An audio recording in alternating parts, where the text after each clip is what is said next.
Hello, magandang gabi sa inyo mga kapatid. Happy midweek sa lahat.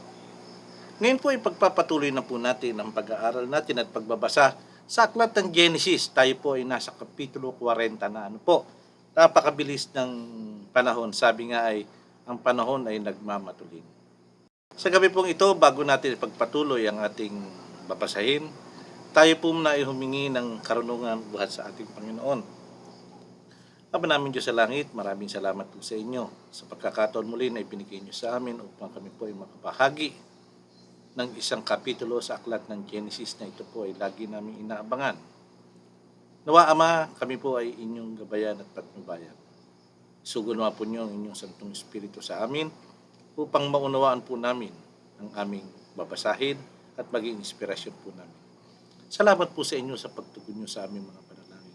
Humihingi din kami ng tawad sa aming mga kasalanang nagagawa. Nawa Ama ay kasi nawa po niyo ang bawat sa amin sa mga manonood at pakikinig sa gabing ito. At ang lahat po hinihilig namin at pagpapasalamat dahil sa palagi inyong pakikinig sa aming mga panalangin sa pangalan po ng aming Panginoong Hesus. Ngayon po ay pagpatuloy natin ang ating babasahin sa aklat ng Genesis. Ngayon po ay pagpapatuloy natin ang sa aklat ng Genesis 40:1 hanggang 23. Basahin na po natin. Pagkatapos ng mga nangyaring ito, nagkasala sa Paraon ang pinuno ng mga taga-silbi niya ng alak at pinuno ng mga panadero. Lubhang nagalit ang hari sa dalawa niyang opisyal na ito, kaya pinabilanggo niya ang mga ito sa bahay ng kapitan ng mga gwardya sa palasyo kung saan naroon din si Jose na kabilanggo. Si Jose ang katiwala ng kapitan ng mga gwardya na nag-aalaga sa kanila. Nagkasama sila ng matagal sa bilangguan. Isang gabi na naginip ang taga-silbi ng alak at ang panadero ng Paraon habang naroon sila sa bilangguan. Ang bawat sa kanila ay magkaiba ng panaginip at magkaiba rin ng kahulugan. Kinaumagahan, pagpunta ni Jose sa kanila, nakita niyang nanlulupaypay sila. Kaya tinanong niya sila, bakit kayo malungkot? Sumagot sila, nanaginip kasi kami pero walang makapagpaliwanag ng kahulugan nito. Kasi po nung araw ay ang Diyos ay nakikipag-usap sa tao o nagwa-warning sa tao ng kung ano mang bagay na iparating niya sa pamamagitan ng pangitain o panaginip. Ang sabi nga ay, sinabi ni Jose, ang Diyos ang nagbigay ng kaalaman sa pagpapaliwanag ng kahulugan ng panaginip. Sige, sabihin niyo sa akin kung ano ang panaginip ninyo. Kaya sinabi ng pinuno ng taga-silbi ng alak ang kanyang panaginip.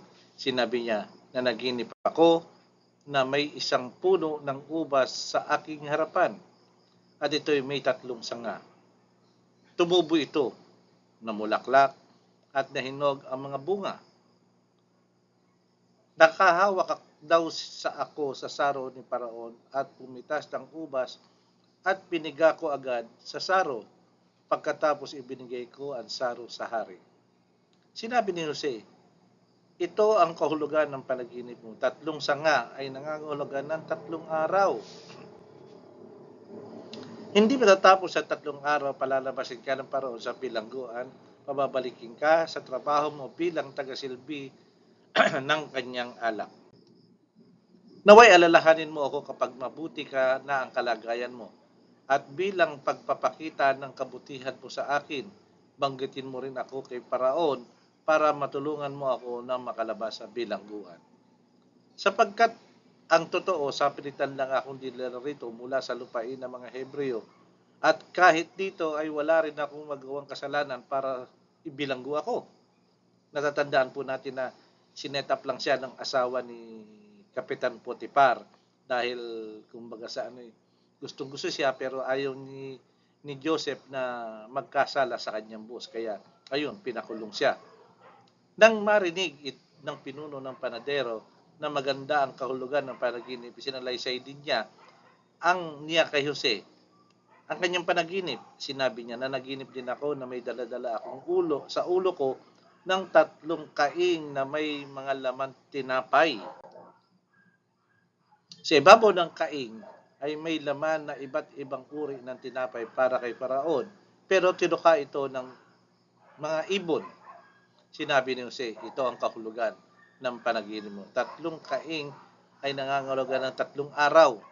Hindi matatapos ang 3 araw, palalabasin ka ni Faraon sa bilangguan, pero ipapapatay ka niya at ibibitin ang bangkay mo sa kahoy at itututukain ito ng mga ibon. Sabihin yung kanyang bangkay ay bali magiging panghinain sa mga ibon. Dumating ang 3 araw, ito ay kaarawan ng Paraon, kaya pinaghanda siya para sa lahat ng opisyal niya. Pinalabas niya sa bilangguan ang pinuno ng mga tagasilbi ng alak at ang pinuno ng panadero niya at pinaharap sa kanyang mga opisyal. Ibinalik niya ang pinuno ng mga tagasilbi ng alak sa kanyang trabaho. Pero pinapatay niya ang pinuno ng mga panadero at ibinitin ang bangkay nito sa puno. Nangyari ang lahat ng sinabi ni Jose sa kanila, pero hindi naalala ng pinuno ng tagasilbi ng alak si Jose. Napakaganda po.